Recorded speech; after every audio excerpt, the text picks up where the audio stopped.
Hello everyone, कैसे आप सब? आई होप कि आप सब अच्छे होंगे।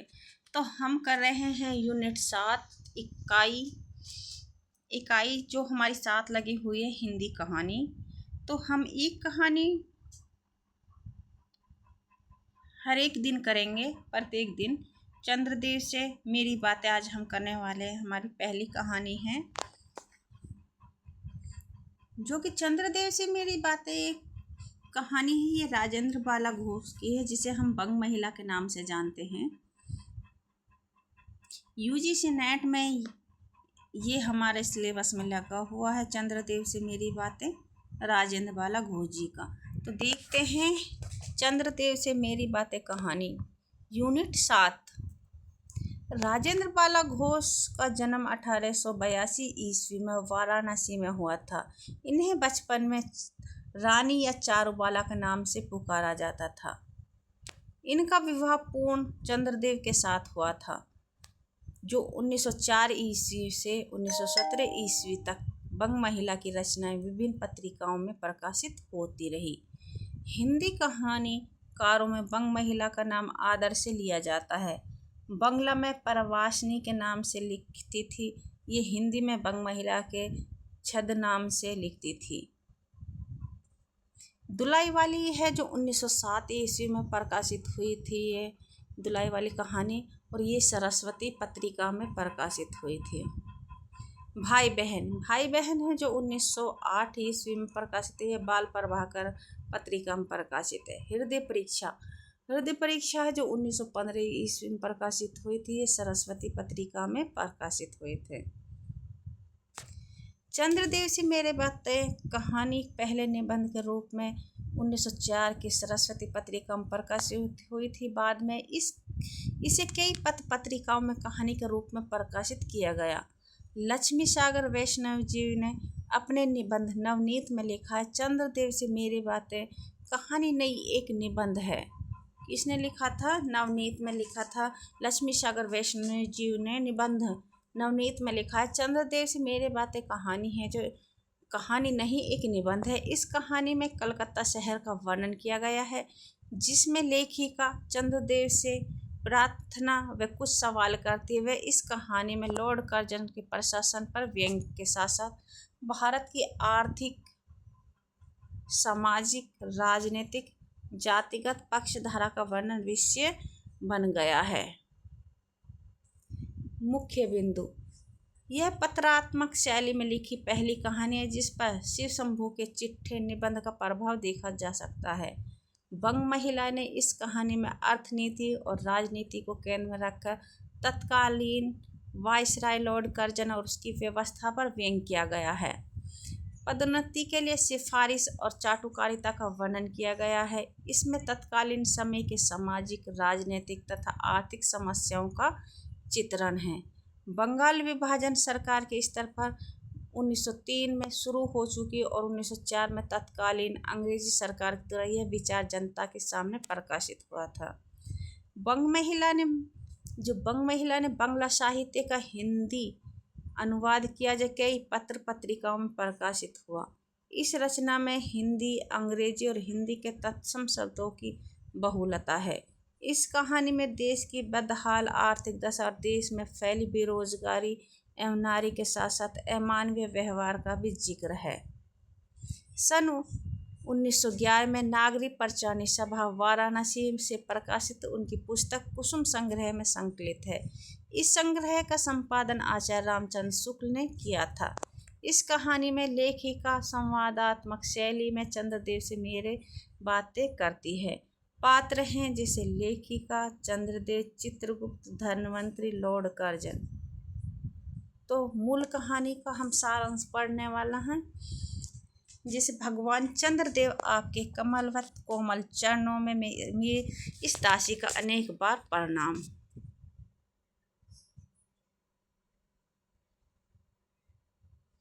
आज मैं आपसे 2-4 बातें करने की इच्छा रखती हूँ। क्या आप मेरे प्रश्नों का उत्तर आप प्रदान करेंगे या कीजिए? बड़ी कृपा होगी। देखो, सुनी अनसुनी सी मत कर जाना। अपने बड़प्पन की ओर ध्यान देना। अच्छा, कहती हूँ सुनो। मैं सुनती हूँ आप इस आकाश मंडल में चिरकाल से वास करते हैं। क्या यह बात सत्य है?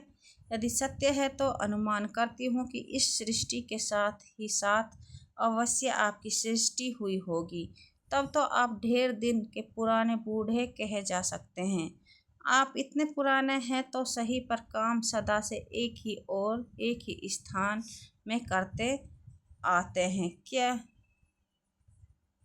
यह क्यों? क्या आपका डिपार्टमेंट है? महकमे में ट्रांसफ़र या बदली होने के नियम नहीं है? क्या आपकी गवर्नमेंट पेंशन भी देती है? बड़े खेद की बात है। यदि आप हमारी न्यायशीलता गवर्नमेंट के किसी विभाग में सर्विस करते होते हैं तो अब आपकी बहुत कुछ पदोन्नति हो गई होती और ऐसी पोस्ट पर रहकर भारत के कितने ही सुरमय या नगर, पर्वत, जंगल और झाड़ियों में भ्रमण करते हैं। अंत में इस वृद्ध व्यवस्था में पेंशन प्राप्त काशी ऐसे पुनीत और शांति धाम में बैठकर हरि नाम स्मरण करके अपना परलोक बनाते हैं। ये बड़ी भारी भूल हुई। भगवान चंद्रदेव, क्षमा कीजिए, क्षमा कीजिए। आप तो अमर हैं, आपको मृत्यु कहाँ, तब परलोक बनाना कैसा? ओहो, देवता भी अपनी जाति के कैसे पक्षपाती होते हैं। देखो ना, चंद्रदेव को अमृत देकर उन्होंने अमर कर दिया है। तब यदि मनुष्य होकर हमारे अंग्रेज अपनी जाति वालों को पक्षपात करते तो आश्चर्य ही क्या है। अच्छा, यदि आपको अंग्रेज जाति की सेवा करना स्वीकार हो तो एक एप्लीकेशन, निवेदन पत्र हमारे आधुनिक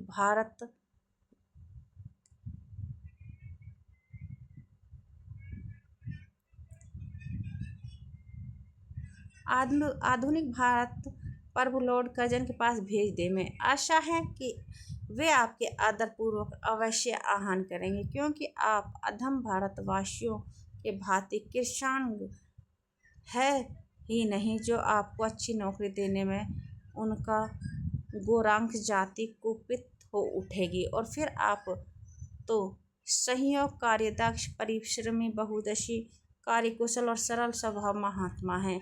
मैं विश्वास करती हूँ कि जब लॉर्ड कर्जन हमारे भारत की स्थायी भाग्य विधाता बनकर आएंगे तब आपको किसी कमीशन का मेंबर नहीं तो किसी मिशन में भर्ती करके वे अवश्य ही भेज देंगे, क्योंकि उनको कमीशन और मिशन दोनों ही अत्यंत प्रिय हैं। आपको चंद्रलोक में रीति और नीति सृष्टि के आदि काल में प्रचलित थे, वे ही सब अब भी हमारे यहाँ तो इतना परिवर्तन हो गया है कि भूत और वर्तमान में आकाश पाताल का सा अंतर हो गया है। मैं अनुमान करती हूँ कि आपके नेत्रों की ज्योति भी कुछ अवश्य मंद पड़ गई होगी, क्योंकि आधुनिक भारत संतान लड़कपन से ही चश्मा धारण कर लेगी।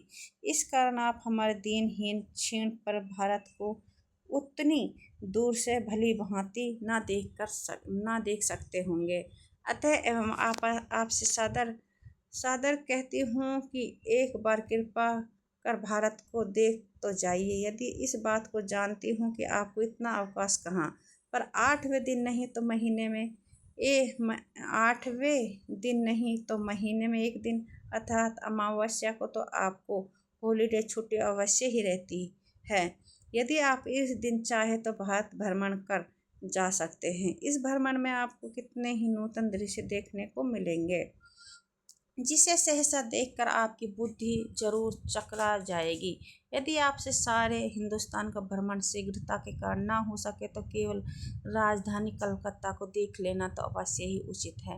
वहाँ के काल कारखानों को देखकर आपको यह अवश्य ही कहना पड़ेगा कि यहाँ के कारीगर तो विश्वकर्मा के भी लड़क दादा निकलेंगे। यही क्योंकि आपकी प्रिय सहयोगिनी दामिना, जो मेघों पर आरोहण करके आनंद से अटखेलियाँ किया करती थी, वह बेचारी भी यहाँ मनुष्य के हाथों का खिलौना हो रही हैं। भगवान निशानाथ, जिस समय आप अपनी निर्मल चंद्रिका को बटोर मेघमाला अथवा पर्वतों की ओट से सिंधु के गोद में जा सकते हैं, उस समय यही नीरद वासिनी विश्व मोहिनी सौदामणि अपनी उज्ज्वल मूर्ति से आलोक प्रदान कर रात को दिन बना देती है। आपको देवलोक में जितने देवता हैं उनके वाहन भी उतने हैं। किसी का गज, किसी का हंस, बैल, किसी का बैल, किसी का चूहा इत्यादि। पर यहाँ तो सारा बोझ आपकी चपला पर अभिनव के माथे मढ़ा गया है। क्या ब्राह्मण, क्या क्षेत्रीय, क्या वैश्य, क्या शूद्र, क्या चांडाल, सभी के रथों का वाहनी वही हो रही है। हमरे श्वेतांग प्रभुगण को यहाँ पर कुछ कठिनाइयों का सामना आ पड़ा। झट उन्होंने इलेक्ट्रॉनिक्स बिजली को लापटका बस कठिन से कठिन कार्य सहज में संपादन कर लेते हैं, और हमारे यहाँ के उच्च शिक्षा प्राप्त युवक काठ के पुतलों की भांति मुंह ताकते रह जाते हैं। जिस व्योमवासिनी विद्युत देवी को स्पर्श तक करने का किसी व्यक्ति का साहस नहीं हो सकता, वही आज पराए घर में आश्रिता नारियों की भांति ऐसे दबाव में पड़ी है कि वह चू तक नहीं कह सकती। क्यों? बेचारी के भाग्य में विधाता ने दासी वृत्ति ही लिखा था। हरिप दह त्रोलोक के वापनी सुरसरी के भी खोटे दिन आए हैं। वह भी अब स्थान स्थान में बंधन ग्रस्त हो रही है। इसके वच स्थल पर जहाँ तहाँ मोटे वृद्धाकार खम्भ गाड़ दिए गए हैं। कलकत्ता आदि को देखकर आपके देवराज सुरेंद्र भी कहेंगे कि हमारी अमरावती तो इसके आगे निरी फीकी सी जान पड़ती है। वहाँ ईडन गार्डन तो परिभाषित नंदन कानन को भी मात दे रहा है। वहाँ के विश्वविद्यालय के विश्वश्रेष्ठ पंडितों की विश्वव्यापिनी विधा को देखकर वीणा पाणी सरस्वती देवी भी कहने लग जाएगी कि निसंदेह इन विधा दिग्गजों की विधा चमत्कारनी है। वहीं के फोर्ट विलियम के फौजी सामान को देखकर आपके देव सेनापति कार्तिकेय बाबू भी छक्के छूट जाएंगे, क्योंकि देव सेनापति महाशय देखने में खास बंगाली बाबू से जचते हैं, और उनका वाहन भी एक सुंदर मयूर है। बस इससे उनके वीरता का भी परिचय मिलता है। वहाँ कमेटी टस्काल को देखकर सिंधु तनिया, आपकी प्रिय सहोदरा कमला देवी तथा कुबेर भी अकचका जाएंगे। भगवान चंद्रदेव इन्हीं सब विषमता पादक अपूर्व दृश्यों का अवलोकन करने के हेतु आपको सादर निमंत्रित तथा समन्वय आहूत करती है। संभव है कि यहाँ आने से आपको अनेक लाभ भी हो। आप जो अनादिकाल से निज उज्ज्वल वपु में कलंक की कलिमा लेपन करके कलंकी, सशंका, सधर, लाछन आदि उपाधि मालाओं से भूषित हो रहे हैं, सिंधु तन्य होने पर भी जिस कालिमा को आप आज तक नहीं धो सके, वही आजम कलंक शायद यहाँ के विज्ञानविद पंडितों की चेष्टा से छूट जाए। जब बम्बई में स्वर्गीय महारानी विक्टोरिया देवी की प्रतिमूर्ति से काला दाग छुड़ाने में प्रोफेसर गज्जर महाशय भलीभूत हुए, तब क्या आपके सुख की कालिमा छुड़ाने में वे भलीभूत न होंगे? शायद आप पर यह बात भी अभी तक विदित नहीं हुई कि आप और आपके स्वामी सूर्य भगवान पर जब हमारे वहाँ भूमंडल की छाया पड़ती है, तभी आप लोगों पर ग्रहण लगता है। पर आपको तो अब तक वही पुराना विश्वास बना हुआ है कि जब कुटिल ग्रह राहु आपको निकल जाता है तभी ग्रहण होता है। पर ऐसा थोथा विश्वास करना आप लोगों की भारी भूल है। अतः देव, मैं विनय करती हूँ कि अब आप अपने हृदय से इस भ्रम को जड़ से उखाड़ कर फेंक दे। अब भारत में ना तो आपके और न आपके भुवन भास्कर सूर्य महाशय की वंशधरों का साम्राज्य है, और न अब भारत की वह संशय से माला स्वर्ण प्रस्तुत मूर्ति है। अब तो आप लोगों के अज्ञात एक अन्य द्वीपवासी परम शक्तिमान गौरांग प्रभु इस सुविशाल भारतवर्ष का राज्य वे भोग रहे हैं। अब तक मैंने जिन बातों का वर्णन आपसे स्थूल रूप में किया है, सब इन्हीं विधा विशारद गौरांग प्रभुओं के कृपा कटाक्ष का परिणाम है। या तो यह है, यहाँ प्रतिवर्ष पद विमान के समय कितने ही राज्य विहीन राज्यों की सृष्टि हुआ करती है, पर आपके वंशोधरों में जो 2-4 राजा महाराजा नाम मात्र के हैं भी हैं, वो काठ के पुतलों की भांति है। जैसे उन्हें उनके रक्षक नाचाते हैं, वैसे ही वे नाचते हैं। वे इतनी भी जानकारी नहीं रखते कि उनके राज्य में क्या हो रहा है, उनकी प्रजा दुखी है या सुखी। यदि आपको कभी भारत भ्रमण करने को आए तो अपने फैमिली डॉक्टर, धन्वंतरी महाशय और देवताओं के चीफ जस्टिस चित्रगुप्त को साथ अवश्य लेते आएं। आशा है कि धन्वंतरी महाशय यहाँ के डॉक्टरों के सन्निकट चिकित्सा संबंधित बहुत कुछ शिक्षा लाभ कर सकेंगे। यदि प्लेग महाराज ईश्वर ना करे आपके चंद्रलोक या देवलोक में घुस पड़े तो वहाँ से उनका निकालना कुछ सहज बात ना होगी। यही सब चिकित्सा शास्त्र के बड़े बड़े पारदर्शी उन पर विजय नहीं पा सकते। तब वहाँ आपके देवलोक में जड़ी बूटियों के प्रयोग से क्या होगा। यहाँ के इंडियन पीनल कोड की धाराओं को देखकर चित्रगुप्त जी महाराज अपने यहाँ के दंड विधि कानून को बहुत कुछ सुधार सकते हैं। और यदि बोझ ना हो तो यहाँ से 2-4 टाइपराइटर भी खरीद ले जाएं। जब प्लेग महाराज के अपार अनुग्रह से उनके ऑफिस में कार्य की अधिकता होवे, तब उससे उनकी राइट्स बिल्डिंग के राइटर्स के काम में भी बहुत ही सुविधा और सहायता पहुंचेगी।